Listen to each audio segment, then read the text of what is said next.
18:24 minutos, arrancamos en otro bloque más de La Resistencia y tenemos noticias con respecto a lo que está pasando en Estados Unidos. ¿Querés contarnos un poquito de qué se trata, Rodri? Así es, Nera. Bueno, hoy traemos las noticias directamente allá del hemisferio norte y es que, bueno, se conocieron ciertos datos de la inflación estadounidense y resultan de buenas a primeras alarmantes, ¿no es cierto? Y lo traemos porque, bueno, el resto del mundo toma el dólar como patrón para el comercio internacional en ciertas cosas. Incluso nosotros acá de la Argentina, el dólar es el resguardo de la mayor parte de la clase media. Es decir, uno siempre piensa como para cuidarse. Bueno, de buena primera uno piensa en el dólar. Es más, se dice que el dólar blue es capaz de voltear a los gobiernos, así que imagínense. Cambiate un segundito el micrófono, pasate el 4. Ahí vamos. ¿No sonaba? Sí, tenía un problemita de ruido ahí, pero no hay problema. Sí. Estamos bien. Bueno, básicamente entonces traemos esta noticia por cómo le pega no solo el dólar a los estadounidenses en sí, en su país de origen, sino también al resto del mundo por regirnos, ¿no es cierto?, la economía, el comercio internacional en el dólar. Vamos con los detalles. Sería el máximo en los últimos 13 años. Esto resulta después de varios meses de una emisión récord, de que el gobierno de Biden proponga cada vez más intervencionismo, que también vamos a desglosar, y mientras más datos hay, nuevos máximos se presentan, ¿no es cierto? Recordemos que si hablamos del máximo en los últimos 13 años, es decir, a un escenario pre-crisis del 2008 con la cuestión inmobiliaria.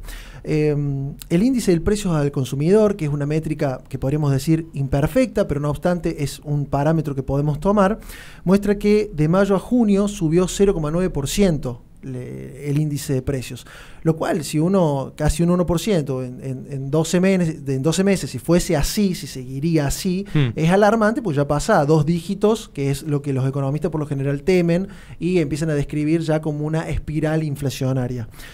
De junio 2020 a junio 2021, el dato que hay interanual es de 5,4%, lo cual aún para Estados Unidos sigue siendo alto y sería un número que uno podría entender para una economía que no sea parámetro del mundo, no quizás para Estados Unidos. Ahora, más allá del índice de precio del consumidor, hay ciertos detalles a hacer hincapié. Por ejemplo, autos y camiones usados habrían subido 45,2%.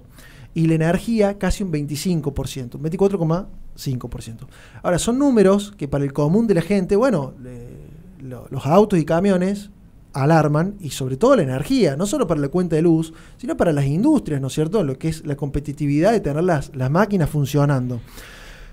Otro detalle es que la cantidad de dólares desde enero 2020 a ahora subió un 32,9%, es decir, más de un cuarto de los dólares que están dando vuelta son de reciente emisión.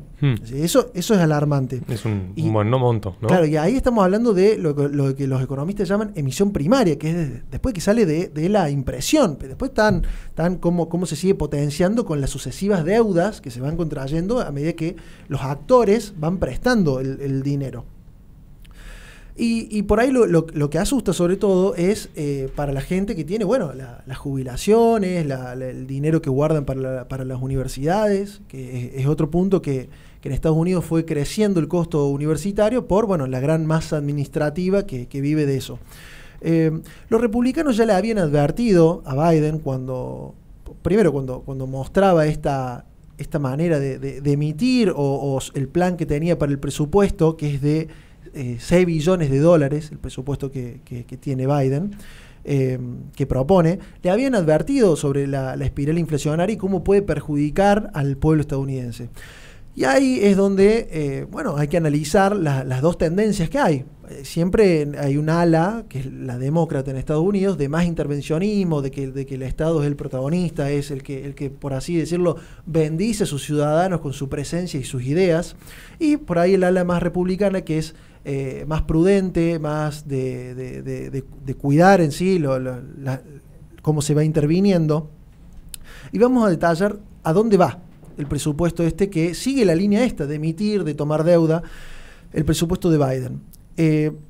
La intención de Biden es de reinventar, lo que él dice, reinventar la economía estadounidense para competir contra China.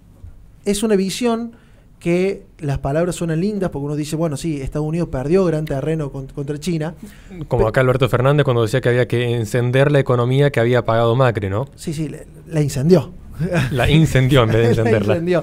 Bueno, sí, no, claro, por así decirlo, el diablo está en los detalles, digamos, ¿no es cierto?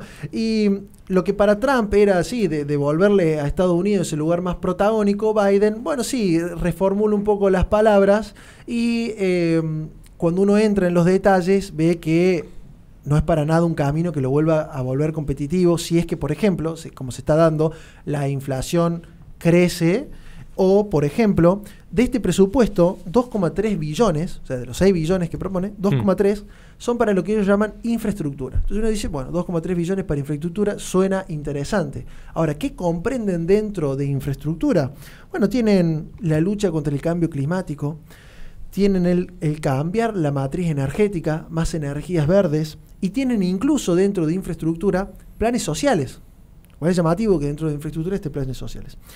Todo esto, para ellos sostener estos 6 billones de dólares, bueno, Biden propone y sigue tomando una deuda récord que se estima que para 2022 estaría en el 111,8% del PBI, lo cual hasta para Estados Unidos, que está muy endeudado, es altísimo. Entonces, bueno, traemos este tema, es bastante llamativo y sobre todo el último detalle que quiero comentar es, en varios segmentos de la resistencia trabajamos, que lejos de competir con China, los países incluyendo más energías verdes, lo único que hace es volverlos menos competitivos y encima, bueno, un gobierno que se llama demócrata o también del pueblo, los está llevando a estar más hacia la miseria que hacia la prosperidad, parece. ¿Aus? Bien.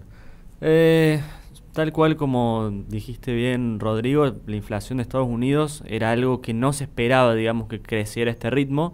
Si bien es algo que la Reserva Federal viene buscando desde que arrancó todo este tema de la pandemia con la gran emisión que hizo para paliar los problemas que generaba la pandemia, es algo que a largo plazo va a generar problemas. Incluso en Estados Unidos nos estaban poniendo como ejemplo a nosotros de inflación, porque no tienen ejemplo en Estados Unidos de inflación, porque ellos hace la década del 80 que no tienen inflación alta. ¿Cómo hizo Estados Unidos para paliar la inflación en su momento? Subiendo las tasas de interés, porque con las tasas de interés bajas el crédito crece muy rápido, el dinero se agranda, la masa monetaria se agranda a ritmos altísimos, lo cual, bueno, eso va generando inflación. El gran problema cuando suben las tasas de interés es que deprimen un montón el comercio. Las tasas de interés bajas son las que generan en sí que los negocios se generen, que se genere en sí comercio. Acá el problema principal, creo yo, es si esta tasa de interés va a ser transitoria o viene para quedarse. Ahí hay posturas contrapuestas. Dicen que la Reserva Federal de Estados Unidos todavía le quedan herramientas para, en caso que la inflación se le vuelva muy pesada, frenarla, pero también existe la postura, hay muchísimos billetes dando vuelta, como bien decías vos, 32% de la masa monetaria se emitió ahora. Como está toda esta masa monetaria, va a ser difícil frenarla y sacarla del mercado. Por otro lado, tema energético, que lo nombraste, el tema energético también tiene un punto que es que el año pasado todo lo que son energías se deprimió muchísimo porque el mundo venía generando combustible a dos manos para un mundo de fines de 2019 que consumía muchísimo. Con la pandemia se frenó el consumo mundial. Cuando se frena el consumo mundial, cuando cubrimos la noticia acá de que el petróleo pasó al cero y entonces, al menos uno. Claramente, como el petróleo llegó a estar tan bajo, hoy recién nos estamos reacomodando, hoy debemos estar, no tengo datos puntuales, pero estamos, me parece, a niveles casi prepandemia a nivel de consumo. Por ende, hoy recién estamos recuperando el nivel de comercio, el nivel de vuelos, que era algo que afecta muchísimo el consumo de petróleo. Los barcos se mueven consumen combustible, lo que es la infraestructura de producción de los países, las máquinas consumen combustible y es algo necesario. El tema es cuando se frenó todo, cuando no se movían más los aviones, cuando no se fabricaba más, aflojó mucho la producción, digo, no es que se dejó de fabricar, pero cuando aflojó mucho la producción, bueno, el combustible se dejó de consumir y hizo que el mundo que venía generando combustible se frene, bueno, generó precios muy bajos. La menor cantidad de consumo energético por la falta de producción en las industrias, ¿no? Que son el mayor consumidor energético a nivel mundial. Sí. Pero también hay que considerar, para no extendernos tanto, justo tocando el tema de la agenda verde, que una crítica que le hace particularmente Crawford, que es uno de los congresistas, los principales congresistas republicanos del plan de Biden, es que se focaliza en una agenda climática propia y originada en China. ¿Cuál es el tema? Que mientras las economías occidentales, particularmente la Unión Europea, que ha tomado un ala en punta en este sentido, más Estados Unidos bajo el yugo de los demócratas, apuntalan a trasladar el costo operativo de infraestructura en pos de los objetivos 2030 a los contribuyentes, al mismo tiempo China se posiciona en una suerte de favoritismo mercantil a nivel global. ¿Por qué? Porque mientras todos los países están apuntando a consumir, digamos, energías renovables que requieren una infraestructura, el principal proveedor en este momento de todo lo que es tecnología solar, y esto lo voy a desarrollar yo en mi bloque, proviene de China. Curiosamente, China es el país más contaminante. Y mientras en el mundo se dice no hay que contaminar, no hay que industrializarse, no hay que crecer económicamente porque daña el planeta, China está construyendo a razón de sería una suerte de una extractora de carbón y productora de carbón por semana.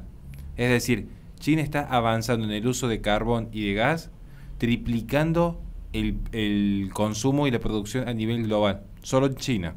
Entonces, ¿qué sucede? Que a su vez, mientras China crece, no solamente armamentísticamente, sino socialmente gracias a las energías no renovables, el resto del mundo con esta agenda climática y que consumen justamente productos de China, lo que hacen es que China se convierte en un imperio imparable. Y esto claramente que termina perjudicando en forma directa no solo a Estados Unidos, al mundo, pero particularmente tocando el tema de Estados Unidos, también se ve afectado por esta agenda. ¿Por qué? Porque empiezan a perder competitividad las empresas americanas. Las empresas americanas que tienen un costo de energía tan alto por esta agenda climática no pueden competir con los productos chinos que tienen una sobreoferta de energías no renovables a muy bajo costo y a su vez, y esto lo voy a desarrollar después, en algunos casos te con mano de obra esclava, es decir, es imposible competir globalmente. Y no solamente mano de obra esclava y energía barata, porque la energía en China es muy barata, sino que además tienen el monopolio de la piratería informática, que no tienen un montón de producción de sistemas informáticos para la industria, que como hay un montón de piratería, que roban patentes, roban un montón de información, porque como todo se produce en China, es muy fácil el robo entre industrias, directamente ni siquiera están pagando todo lo que implica, ¿no? en la infraestructura, el tema de las patentes, etcétera, lo cual les permite no tener una competitividad aún mayor, porque básicamente un producto con costos mínimos, no solamente en costo humano, sino costo energético y costo de infraestructura. Corrijo para que no se quede mal el dato, China es el principal importador de carbón en el mundo, y luego voy a pasar bien los datos respecto al porcentaje que ocupa en el mercado en materia de células solares, polisilicio y lo que es los lingotes y obleas solares. Bueno, algo llamativo es que hace algunos años, tomando de lo que mencionaste ahora, hace algunos años recuerdo que en las redes sociales estaban las campañas que venían directamente allá desde Estados Unidos, las campañas para no usar más los sorbetes de plástico, porque contaminaban los sorbetes de plástico, que contaminaban los océanos y toda la historia.